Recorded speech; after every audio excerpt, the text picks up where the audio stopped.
नमस्कार. शिरोळ येथील श्री दत्त शेतकरी सहकारी साखर कारखाना चॅरिटेबल ट्रस्ट संचालित श्री दत्त पॉलिटेक्निक कॉलेजमध्ये या वर्षीपासून नवीन डिग्री इंजिनिअरिंग कॉलेज सुरू करण्यासाठी शासनाने मान्यता दिली आहे आणि सन 2024-25 या शैक्षणिक वर्षापासून दत्त पॉलिटेक्निकमध्ये श्री इंजिनिअरिंग कॉलेज हे सुरू होत आहे. त्याबाबतची सविस्तर माहिती घेण्यासाठी आज आपण श्री दत्त उद्योग समूहाचे चेअरमन उद्यान पंडित मान्य श्री गणपतराव पाटील साहेब यांच्याशी बातचीत करणार आहोत. नमस्कार सर. प्रथमतः मी तुमचे हार्दिक अभिनंदन करते की तुम्हाला नवीन डिग्री कॉलेज सुरू करण्यासाठी शासनाने परवानगी दिली. आधीपासूनच तुमच्या ह्या परिसरामध्ये ITI कॉलेज आहे, पॉलिटेक्निक कॉलेज आहे आणि ते तुम्ही यशस्वीरित्या चालवत आहात.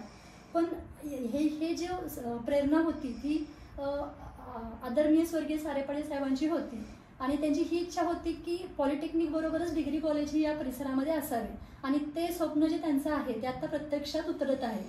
तर मग ह्याबद्दल मी तुमच्याशी काही गोष्टी जाणून घेऊ इच्छिते. तर आता तुमचा ITI आणि डिप्लोमा कॉलेज असताना तुम्हाला ही डिग्री कॉलेज सुरू करण्याची तुमचा कसा काय उद्देश होता? नाही, ज्यावेळा कारखान्याची इलेक्शन चालू होती, दत्त शुगर फॅक्टरीची इलेक्शन, आणि त्या प्रचाराच्या निमित्तानं नांदणीमध्ये एक सभा ठेवलेली होती आणि त्यावेळेला सारे पाटील साहेब त्या सभेला हजर होते. माझ्या समजुतीनं 8-9 सालच्या दरम्यान असेल. आणि त्या इलेक्शनच्या प्रचाराच्या वेळा तिथल्या सभासदांनी उठून एक प्रश्न विचारला की तुम्ही एवढे हे कारखाना अत्यंत चांगल्या पद्धतीनं चालवत आहे, पण आमच्या या भागातल्या मुलांना तांत्रिक शिक्षण मिळावं, तांत्रिक त्यांना ज्ञान व्हावं, अशा पद्धतीनं ITI असेल, डिग्री कोर्सेस असेल किंवा पॉलिटेक्निक असेल असं चालू करण्याची दृष्टी तुम्ही ठेवावं, असं त्यावेळेला त्या सभासदानं आपली इच्छा व्यक्त केली. त्यावेळेला साहेबांनी त्यांना सांगितलं की नक्की याचा विचार होईल. आणि त्या पद्धतीनं इलेक्शन झाल्यानंतर पहिल्यांदा पॉलिटेक्निक कॉलेज चालू करण्याच्या दिशेनं त्यांनी प्रयत्न केला आणि डिग्रीसाठी देखील त्यांचे विचार होते, प्रयत्न होते. आपल्या भागातील मुलांना तांत्रिक शिक्षण मिळावं, आपली मुलं मोठ्या उद्योगधंद्यामध्ये जावेत, उद्योगधंद्यामध्ये काम करण्याची तयारी त्यांची असावी, अशा कल्पनेतनं त्यांनी ITI पॉलिटेक्निक चालू केलं. आणि त्यानंतर त्यांची दृष्टी होती डिग्री चालू करायची, पण काही अडचणीमुळे ते राहत गेलं आणि त्यांच्या पश्चात आम्ही देखील प्रयत्न करत होतो, पण त्या प्रयत्नाला यश येत नव्हतं. पण मागच्याच वर्षापासून आम्ही त्याचा विचार केला, बोर्डामध्ये ठराव केला की आपल्या इथं डिग्री कॉलेज चालू करूया. आणि त्या पद्धतीनं आदरणीय नानिवडेकर साहेब असतील, MD साहेब असतील, आम्ही असो, सर्वांगानं प्रयत्न करून या ठिकाणी आम्हाला त्या दृष्टीनं परमिशन मिळालं आणि आम्ही कॉलेज चालू करण्याच्या दिशेनं आमचे प्रयत्न आहेत. आणि अत्यंत चांगल्या पद्धतीने ह्या भागातल्या मुलांना एक तांत्रिक शिक्षण देणं आणि व्यावसायिक शिक्षण कसं देता येईल ही बघण्याची दृष्टी ठेवून आम्ही डिग्री इथं चालू करतोय. आणि त्याला सर्व विद्यार्थ्यांनी या भागातल्या यावं, शिकावं अशी आमची प्रामाणिकपणे इच्छा आहे.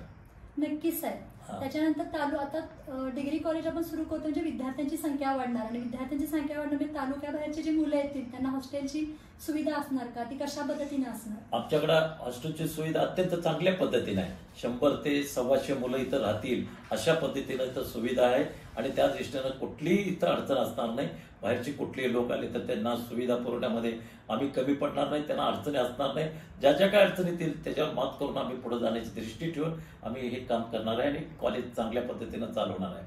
आमचं स्वच्छ इच्छा आहे की आदरणीय सारे पाटील साहेबांची इच्छा होती की आपल्या भागातला तरुण मुलगा हा अत्यंत सुशिक्षित झाला पाहिजे, तांत्रिक शिक्षण मिळालं पाहिजे. मग ते शेतीच असू दे किंवा बाकीचे इंजिनिअरिंग असू दे किंवा सिव्हिलमध्ये असू दे, या सर्व अंगानं मुलं आमच्या भागातली तयार व्हावीत अशा कल्पनेत त्याची इच्छा होती. ती कल्पना या ठिकाणी फुलद्रूप करण्याच्या दिशेनं आमचे प्रयत्न चालू आहेत.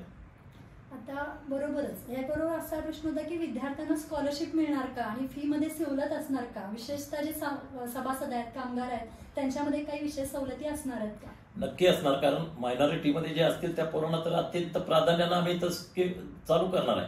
आणि गव्हर्नमेंटची जी फी असेल त्याच फी पद्धतीनं असणार आहे. इथं कुठलेही इतर पैसे कुठल्याही पद्धतीनं घेतले जाणार नाहीत आणि त्या पद्धतीने इथं शिक्षण दिले पाहिजे. कुठल्याही वर्गातला मुलगा असू दे, मागासवर्गीय असू दे, कुणी असू दे, या सर्वांना अत्यंत चांगल्या पद्धतीनं इथं सर्व्हिस देऊन शिकवण्याची पद्धत असणार आहे. इतर कुठल्याही कॉलेजपेक्षा आमच्या कॉलेजमध्ये विद्यार्थ्यांना फी व्यतिरिक्त कुठलीही आकारली जाणार नाही आणि त्यांच्याकडनं वसूल केली जाणार नाही याची दक्षता आम्ही सातत्यानं घेऊ. डोनेशन नसून फक्त मेरिटवर ऍडमिशन असणार आहेत आणि त्यांच्या कास्टप्रमाणे सवलती असणार. नक्की आहे, मेरिटवर ऍडमिशन असणार आहे. डोनेशनचा वगैरे भागच नाही. आतापर्यंत कधी पॉलिटेक्निक किंवा ITI मध्ये आम्ही डोनेशनचा विषय कधी घेतलेला नाही आणि कुणाचे एखादा मेरिट सोडून आम्ही कुणाला घ्यायला पण लावलेलं नाही. मेरिट प्रमाणे तिथं प्राधान्य दिलं जाईल. सवलती ज्या गव्हर्नमेंटच्या असतील त्या सगळ्या अंगानं तिथं मिळायला जातील. कुठलाही भेदभाव असणार नाही. आता शिक्षणाबरोबर मुलांना महत्वाचं असतं, पालकांना महत्वाचं असतं की शिक्षण झाल्यानंतर की नोकरी मिळाली पाहिजे. नोकरी हा सगळ्यात महत्वाचा पॉईंट असतो त्यांच्यासाठी. मग तो चांगला उद्योजक व्हावा त्यासाठी तुमच्याकडे ट्रेनिंग आणि प्लेसमेंटची काही व्यवस्था आहे का? त्याच्या कशा सुविधा आहेत? नाही, त्या पद्धतीने आमचे प्रयत्न चालू आहेत. आता पॉलिटेक्निक मधल्या मुलांना आम्ही एक बाहेरच्या जे काही मोठ्या मोठ्या कंपन्या आहेत त्या कंपनीच्या लोकांना इथं बोलवून त्यांचे मार्गदर्शनाखाली त्यांना त्या ठिकाणी नोकरीला जाण्यासाठी प्रयत्न करतोय. किंवा उद्योगधंदे करणार असतील त्यांना आम्ही प्रयत्न करतोय. आणि जो कोणी उद्योगधंदा करणार असेल अशांनाही प्रोत्साहन देणं, बँकेचं सहकार्य करून देणं, या सर्व गोष्टीची तयारी आम्ही ठेवून करतोय. कुठलीही अडचण असणार नाही. जिथं जास्तीत जास्त त्यांना नोकरी मिळवता येईल ते मिळवून देण्याच्या दिशेने आमचे प्रयत्न असणार आहेत. आणि या ठिकाणी आता माझ्या समजुतीनं पॉलिटेक्निक मधली कितीतरी मुलं बाहेर मोठ्या मोठ्या कंपनीमध्ये नोकरीला गेलेले आहेत. त्या पद्धतीने आमचे विचार असणार, दृष्टी असणार आणि त्या पद्धतीनं काम केलं जाणार. नक्कीच सर, तुमच्या शैक्षणिक संकुलाचा असाच भरभराट होऊ दे. तुम्ही तुमचा अमूल्य वेळ आमच्यासाठी दिला त्यावर मी तुमचे खूप ऋणी आहे. Thank you sir. आभारी आहे. तुम्ही आलात, समजून घेतलात. बरं, आता आणि काय?